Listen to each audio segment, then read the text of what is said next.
हिस्से में जाएगा हुडको का स्टेडियम। बिल्कुल हम डंके की चोट पे बोल रहे हैं।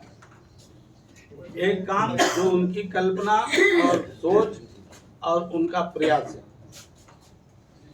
तो बोल रहे हैं कि गार्डन डोम सेट तमाम जो बड़े बड़े, हाँ डोम सेट और ये वाला तो आधा डोम सेट तो हम लोग लगा चुके थे। पेवर ब्लॉक तो नहीं, हम लोग तो सेक्टर 5 के जो स्लम्स हैं, सेक्टर 4 के स्लम्स हैं और न्यू कुर्सी पार्क के भी जो इनर साइड में जो जोन 3 के शुरू के 2-3 सड़कों में उस समय भी स्टार्ट हुआ था तो वो लगा था।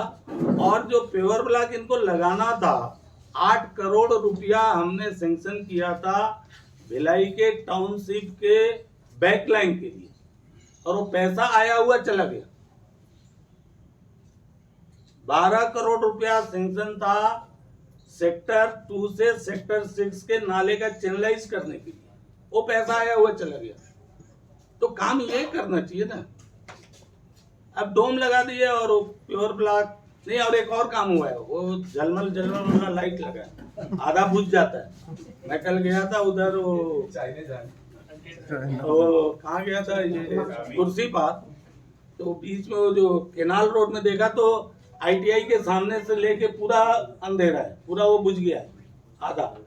ये सेंट्रल एवेन्यू में भी फिर देखा तो 8-10 खंभे के गायब है। तो झलमल वाला है और नीचे वो लगा दिया गया।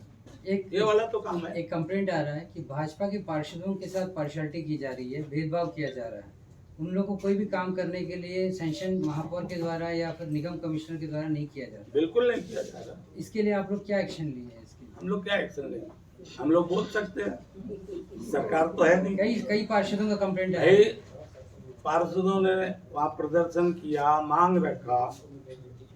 अब यही तो समझना है, नीरज पाल जो आज महापौर हैं और जिस शहीद पार्क के लिए इतना प्रचारित कर रहे हैं, 10 रुपया वसूल भी रहे हैं लोगों से, वो शहीद पार्क का निर्माण कार्य हम लोगों के समय हुआ। उनके MIC मेंबर मिस्टर राजू, उनके यहाँ जितने पार्क बने हैं सब भाजपा शासनकाल में बने। सेक्टर 1 में जितने पार्क बने हैं सब भाजपा शासन में। एक गार्डन का नाम बदल के पिंक गार्डन कर दिए, नाम बदल दिए।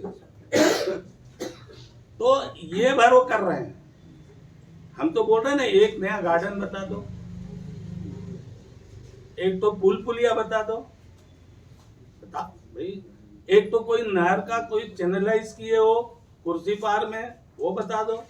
तेला नाला से लेकर के और आपके वो अस्पताल तक एक काम क्या हुआ है। प्योर ब्लॉक का प्योर ब्लॉक कहाँ से आता है, कैसे सप्लाई है, सब तुम लोगों को मालूम है। हमें नहीं मालूम, मालूम ही है। जरूरत पे वो भी बता दिया जाएगा। प्योर ब्लॉक नेचर के लिए सही है, क्योंकि जो जिस हिसाब से पानी चल रहा है लगातार भर रहे हैं, हल्की बारिश में भी पूरा घर में पानी घुस जा रहा है, पानी नहीं जा रहा भाई। प्योर ब्लॉक का उपयोग जो करना चाहिए, जैसे मैंने कहा बैकलाइन के लिए आप रोड के किनारे बना दे दो, क्रॉस रोड के साइड में। एक बार में टूट जाता है, एक ट्रक का पहिया नीचे जाएगा, धंस जाएगा। जब BSP और इनकी मिली भगत का, और मैं बोल रहा हूँ BSP क्रॉस स्ट्रीट का वाइडनिंग की है। आप देखो वहां से जो सीमेंट फैक्ट्री से लेके और आपके सेक्टर 5 चौक तक किया और शायद आगे मस्जिद तक। बिल्कुल नहीं। गंदा पानी यदि शिवनाथ में आएगा तो फिर गंदा होगा। ये BSP के द्वारा अपने उपयोग के लिए, और चूंकि वो BSP पानी देती है तो सबके लिए भी होता है, लेकिन स्टैंड बाई योजना बनाई गई है इमरजेंसी के लिए कि अगर खरखरा और गंगरेल का पानी किसी रूप से बाधित होता है, वहाँ मान लीजिए वाटर सप्लाई रुक गया, मेंटेनेंस हो रहा है, 5-7 दिन देरी हो गया, तो उसके लिए यहाँ से एक शिवनाथ से भी हम डायरेक्ट लिफ्ट करके यहाँ पानी ले आएँ ताकि हमारा प्लांट ना बंद हो। पहली प्राथमिकता वो है, और ऐसे सब जगह हुए हैं, बोकारो में भी ऑलरेडी हुआ है। जो भी प्लांट रहता है वो अपने लिए सारे वैकल्पिक व्यवस्था करके रखता है। जैसे आपके यहाँ बिजली है, बिजली गोल होती तो आप इन्वर्टर रखे हो, तो अब इन्वर्टर बिजली का स्थान थोड़ी लेगा। तो इन्वर्टर जो है वो स्टैंड बाई योजना है। बाकी इससे कोई विधायक महोदय लगातार लोगों को गुमराह कर रहे हैं। या तो उनको समझ नहीं है या झूठ बोल रहे हैं। समझ नहीं है हम ये बोल नहीं सकते क्योंकि विधायक हैं। पहला बोला कि CSPDCL को जब तक विद्युत सप्लाई नहीं होगी ट्रांसफ़र तब तक बिजली बिल हाफ नहीं होगा। CSPDCL के बगैर गए हुए बिजली बिल हाफ का 2 महीना चुनाव बचा तो हो गया। और जब दूसरा बोला कि लीज का रजिस्ट्री मकान की रजिस्ट्री हो रही है, जबकि वो एग्रीमेंट का रजिस्ट्रेशन था। उन्होंने कहा ये टाइटल मिल गया आपको। तो तीसरा झूठ फिर ये पानी पे बोल रहे हैं। वो लगातार बोलते आ रहे हैं। पिछले 5 वर्षों में एक भी काम उन्होंने नहीं किया। जितने काम थे सब भाजपा के सरकार में हुए हैं। उसको मुख्यमंत्री जी के द्वारा उद्घाटित कराया गया, मंत्रियों द्वारा भूमि पूजन कराया गया और खुद के द्वारा भी किया गया।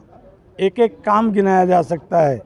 चाहे वो आत्मानंद स्कूल की बात करें, स्कूल उस समय खुला था, इन्होंने नामकरण कर दिया। उस समय CBSE सिस्टम था और इन्होंने बदल दिया। अब जैसे जैसे चुनाव आ रहा है, क्रिएट द प्रॉब्लम और सॉल्व करने का दिखते हुए, अच्छा टंकी गिरी तो किलोमीटरों की यात्रा ये कर डाले। लगभग 150-200 कितना चल दिए बता रहे हैं। 150-200 में वो टंकी नहीं दिखी क्या कि भाई ये जर्जर हो गई? और जर्जर टंकी दिखी तो उन्होंने कब क्या एक्शन लिया? सांसद पे आरोप लगा रहे हैं। सांसद के बाजू में महापौर और विधायक रहते हैं। फ़ोन नहीं, ऐसा टहलते जाने पे एक तो कागज़ दे देते कि अरे सांसद जी ये क्या। सांसद के पास तो 9 विधानसभा है, लेकिन सांसद पे आरोप इसलिए लगा रहे हैं कि वो मुख्यमंत्री के खिलाफ घोषित प्रत्याशी हो गए हैं। वो ताल ठोक के वहाँ खड़े हैं और इनको अपने